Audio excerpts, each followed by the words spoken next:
महाराज वैकुंठ के स्वामी भगवान नारायण, ब्रह्मलोक के स्वामी भगवान ब्रह्मा, इंद्रलोक के स्वामी महाराज इंद्र और पृथ्वी लोक के स्वामी भगवान महादेव। कथा के अंतर्गत हम और आप सभी ने श्रवण किया कि ऐसा कोई देवता नहीं है जो भगवान के शिवपिंडी में शिवलिंग में नहीं हो। एक देवता की पूजा करने से समस्त देवी देवताओं की पूजा हो जाती है। एक का भजन करने से सभी देवी देवताओं का भजन हो जाता है। एक का स्मरण करने से सभी का स्मरण हो जाता है। सबके सब महाराज भगवान शिव की यह शिवलिंग में, यह शिवपिंडी में विराजमान है। शिवपिंडी कितने प्रकार की होती है वह भी हम सब ने श्रवण की, लेकिन विशेष रूप से विशेष फल प्राप्ति के लिए विशेष प्रकार के शिवलिंगों का वर्णन हुआ। समस्त प्रकार से भगवान को शिवलिंग मिट्टी की बनाएं, पूजन की विधि, पूजन में उपयोग होने वाली सामग्री, उन सभी को भी हमने श्रवण किया बहुत प्रकार से। लेकिन इसमें कहा गया है कि विशेष जल धारा के लिए,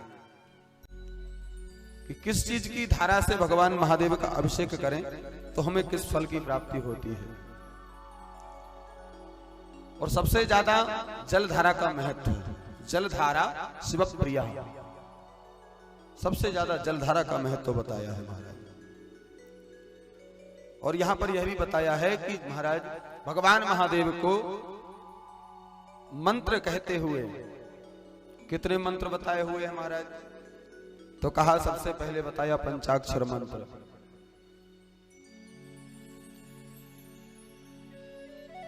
ओम नमः शिवाय। अब किनको ओम नमः शिवाय कहना है, किनको सिर्फ नमः शिवाय कहना है, किनको शिवाय नमः कहना है, यह सब भी हम आप सभी सुन चुके हैं। लेकिन यहाँ पर जलधारा भगवान शिव के ऊपर जल चढ़ाने के लिए बताया गया है कि वह पंचाक्षर मंत्र कहें, जल चढ़ाएं, उसके बाद शिव गायत्री कहें। तत्पुरुषाय विद्महे महादेवाय धीमहि तन्नो रुद्रः प्रचोदयात्। इससे भी हम जल चढ़ाएं भगवान शिव को। महामृत्युंजय मंत्र बिना संपुट के भी कहकर हम जल चढ़ा सकते हैं भगवान को।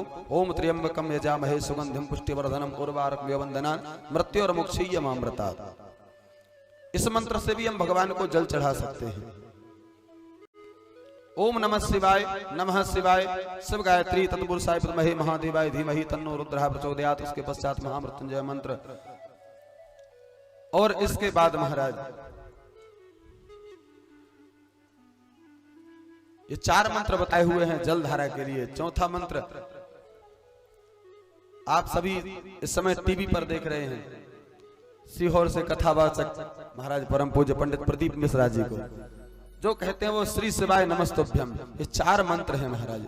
ओम नमः शिवाय पंचाक्षर मंत्र, दूसरा शिव गायत्री, तत्पुरुषाय विद्महे महादेवाय धीमहि तन्नो रुद्रः प्रचोदयात्, तीसरा त्र्यंबकम यजामहे और चौथा श्री शिवाय नमस्तुभ्यम।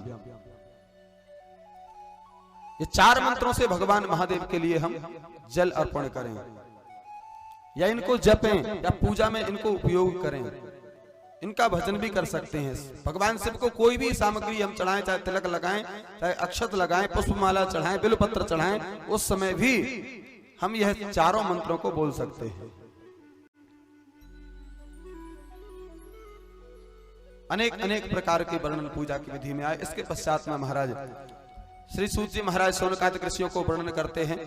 और यही नारद जी ने ब्रह्मा जी से पूछा एक बार कि मुझे सृष्टि का वर्णन बताइए। तब ब्रह्मा जी कहते हैं, देवर्षि मैं तुम्हें जिस प्रकार तुमने पूछा सृष्टि का वर्णन मैं तुम्हें बताता हूं। भगवान महादेव के आदेश से ही, भगवान महादेव के अनुग्रह से ही जब भगवान महादेव अंतर्ध्यान हो गए तब मैं उनकी आज्ञा का पालन करने लगा। ध्यान मग्न हो गया और उस ध्यान में मैंने देखा, बहुत समय तक मैंने ध्यान किया, बहुत तप किया, और तप करते करते ध्यान करते करते मेरे ध्यान पुंज में एक अंडाकार आकृति बहुत विशाल रूप से वह मेरे ध्यान में घूमने लगी। मेरे ध्यान में वह आकृति घूमने लगी। मैंने उस आकृति को देखा। मैंने उस आकृति को देखा। ध्यान में वह आकृति एकदम घूमते रहती है, लेकिन मैं उसके चारों ओर देख रहा हूं और कुछ दिखाई नहीं देता। वह सिर्फ पूरे ब्रह्मांड देख रहा हूं मैं कि सब कुछ उसके अंदर मुझे दिखाई दे रहा है, सब कुछ उसके अंदर मुझे दिखाई दे रहा है। मैंने थोड़ा लिया और जल उसके ऊपर उछाल करके देखा। मैंने जल उछाला तो वो जल की भी आकृति उसी के समान हो गई, और वह जितना बड़ा था उससे और विराट स्वरूप उसका हो गया। मुझे संशय हुआ कि आखिर ये है क्या चीज, लेकिन वह जड़ रूप है, उसमें चेतनता कैसे आए? मैं देख रहा हूं, मुझे बड़ा संशय हुआ कि इसमें चेतनता कैसे आए। मुझे बहुत संशय हुआ, और 12 वर्षों तक देवर्षि नारद को ब्रह्मा जी बता रहे हैं कि मैं 12 वर्षों तक भगवान विष्णु के चिंतन में लगा रहा। बड़ा संशय हुआ कि ये इतना बड़ा जो ब्रह्मांड जो संपूर्ण जिसमें समाया है, ये जो गोल आकृति है, ये जड़ स्वरूप है, इसमें चेतनता भी नहीं है, आखिर में ये है क्या? संशय हुआ तो 12 वर्षों तक मैं भगवान विष्णु के चिंतन में लगा रहा। 12 वर्षों तक मैंने भगवान विष्णु का भजन किया, भगवान विष्णु का तप किया, और उसके पश्चात में महाराज वो मेरा 12 वर्षों का तप, 12 वर्षों की मेरी साधना हुई। श्री हरि नारायण भगवान वैकुंठाधिपति लक्ष्मीपति भगवान विष्णु वहां पर आए और मेरे अंगों को स्पर्श करते हुए मुझसे प्रसन्नता पूर्वक बोले, भगवान विष्णु ब्रह्मन वर मांगो, क्या चाहते हो, किस लिए तुम कर रहे हो? तुम्हारे लिए मुझे भगवान शिव की कृपा से कुछ भी अदेय नहीं है। भगवान विष्णु कह रहे हैं कि शिव कृपा से तुम्हें मैं कुछ ना दे सकूं ऐसा नहीं है, तुम जो मांगो वो मैं तुम्हें प्रदान कर सकता हूं। भगवान शिव की कृपा से कुछ भी अदेय नहीं, मांगो मैं तुम्हें देने में समर्थ हूं। ब्रह्मा बोले, महाराज महाभाग आपने जो मुझ पर कृपा की है वह सर्वथा उचित है। क्यों? क्योंकि भगवान शंकर ने ही मुझे आपके हाथों में सौंप दिया है। भगवान शंकर ने मुझे आपके हाथों में सौंप दिया है। हे श्री हरि, हे वैकुंठाधिपति, आपको मेरा बार बार नमस्कार है। आज मैं आपसे कुछ मांगता हूं, उसे दे दीजिए। प्रभु, यह विराट 24 तत्वों से बना हुआ यह अंड किस तरह से चेतन होगा?